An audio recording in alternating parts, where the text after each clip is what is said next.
Well, I find it, well, first of all, thank you for this opportunity. It's a pleasure for me to be here in this special year of the cooperatives.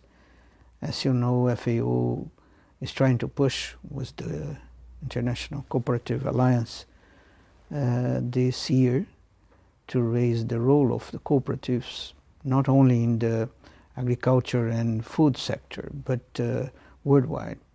I do believe that cooperative means, after all, more fairness approach to the economic performance of a country and of any sector that really wants to be more, let's say, democratic concerning to these global trends of concentration of earnings that are putting a very difficult situation for many and many people around the world.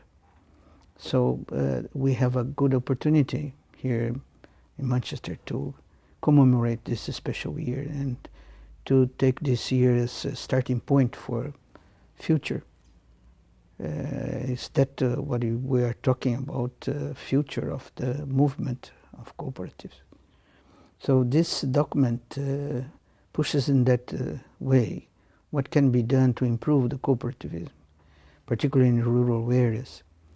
And I would like to make an initial observation that it raises an argument to start from, that the cooperatives can bring this, what we call informal economy or underground economy, to float, let's say, bring them to the light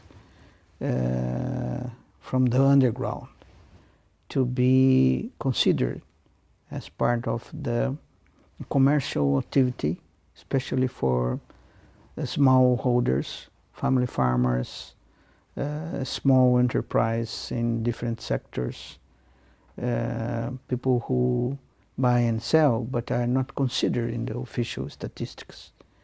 I found it very interesting because, especially in developing countries, this can change a lot the number of entrepreneurs that you consider. If you count on those small people that gain their life daily with their own work, without hiring a big number of people, but self-employment, himself and their families, this changes a lot the proportion of the wealthy of the world that is produced and appropriated by these different kind of sectors. So I do believe that the cooperatives is one more point in favor of what the cooperatives can offer to this new world that we want to build on. On that point, what can cooperatives do to help eliminate world hunger and poverty? Well, this is a very complicated issue, not only particular to cooperative. I used to say that who eliminates hunger is the entire society. It's a society that fixes this goal to have to eradicate hunger, because it needs the cooperation of all their elements: the government, civil society, private sector. Cooperatives as part of private sector, special sector but private sector, have a great role to play in the sense that they are not looking only for profits. They try to share and make, let's say, more accessible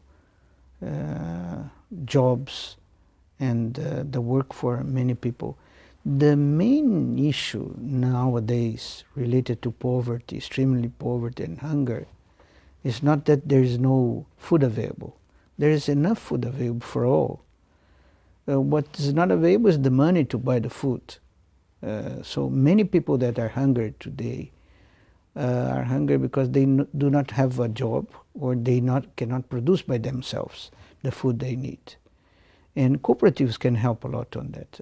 There is a unique system that could provide jobs and this opportunity to produce their own food for very little and smallholder at subsistence level, and provide them with technology, with technical assistance to support for the commercialization process and also for storage of the food.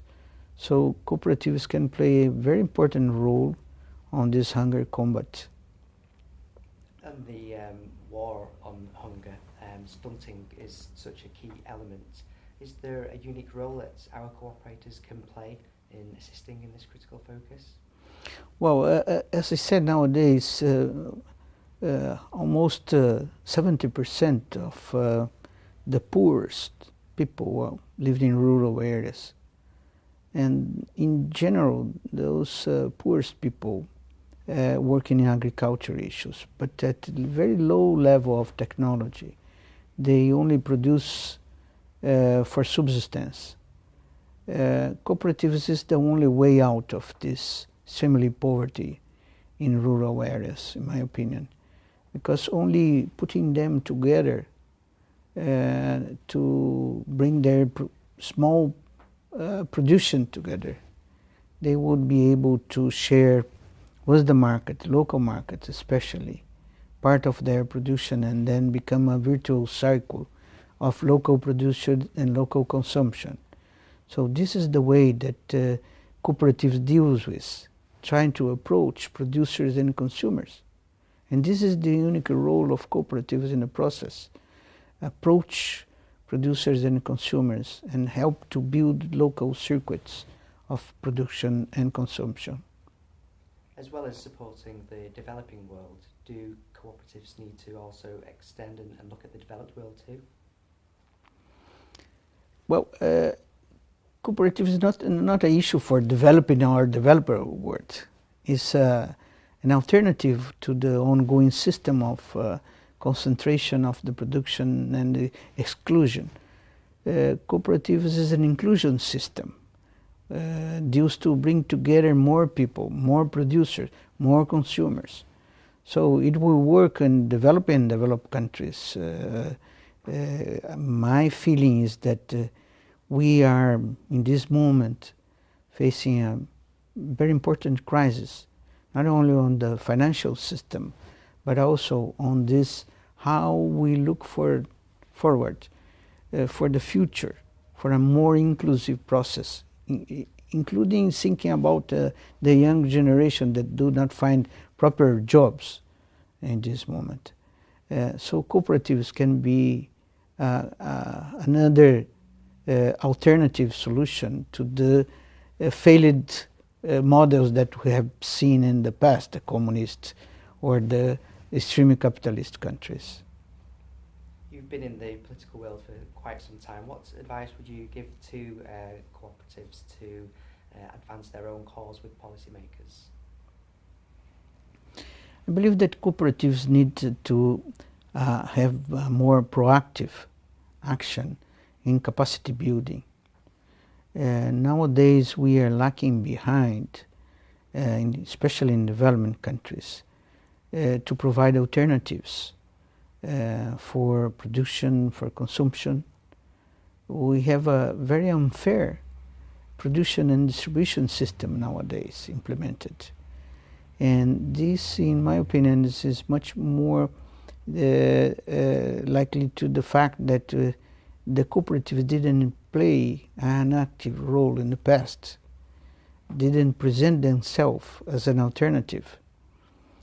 Sometimes they have been even ashamed of saying that they are not pursuing the only let's say the earnings by earnings, the profit by profit. Now I believe that there is a kind of new opportunity in this crisis for the cooperatives movement to regain the battle that has been lost in the 60s and 70s.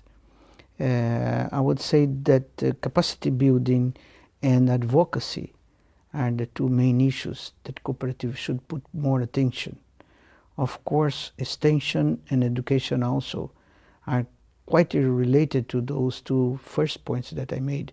But I do believe that capacity building and advocacy are the two main issues that we should be engaged together. In this sense, I would like to present that FAO is prepared to support these two challenges on capacity building and advocacy for the cooperativist movement. As father of Brazil's Zero Hunger program, what role did cooperatives play in reducing the country's hunger? Well, it's an interesting question, because one of perhaps the most successful program of the most successful action of the Zero Hunger program is the local purchase from small family farmers to use in the school meal program. We tried to promote this system that local schools can buy fresh foods, eggs, milk, fruits, vegetables, and others, beans, local production from family farmers, smallholders, family farmers. So this improved the consumption of the children of fruits and vegetables and fresh food, and also is much cheaper than buy. But what brings the price of the food nowadays up is the transportation costs. If you try to provide local food, it will be much more cheaper.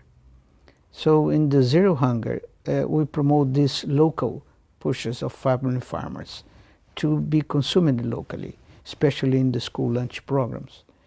And it is impossible even for a small school to buy, let's say, lettuce only from a small farmer, from a small producer. He will not be able to produce enough for the school lunch. So they need to bring together a group of producers. And then it started a kind of organization that many times comes out to a cooperative. So this, let's say, association process that's inherent to the cooperative process was inherent to the Zero Hunger program in the beginning. From the beginning, the Zero Hunger tried to promote this kind of association among farmers, small farmers in rural areas. But at the same time, we did this in the other point of the line, let's say, the consumers. Also, if they bought alone small quantities of the products in the retail market, they will pay high prices. So when we put together groups of consumers to buy a quantity of amount weekly or monthly, it became cheaper for them to have this access to the same food. So on these two sides, the consumer and the producer side, the Zero Hunger was dealing with association and, of course, cooperatives. Okay, well, thanks for your time, but finally, would you like to offer any additional thoughts or any additional messages to cooperatives around the world? I would like to say that FAO is trying to promote an open door policy, bringing together in the institution our partners, our stakeholders. We need farmers to be present in the day of FAO. FAO is a food and agriculture organization. We work with food, so we also need consumers to be present. Nowadays, we waste 1/3 of all the food that's produced around the world. This is too much. We cannot go on that way. We need to organize much better our consumption side also, not only the production side. So this is a great opportunity. FAO is delighted to be involved with the cooperativist movement to try to push forward for a world without hunger. Thank you for the opportunity. Thank you for your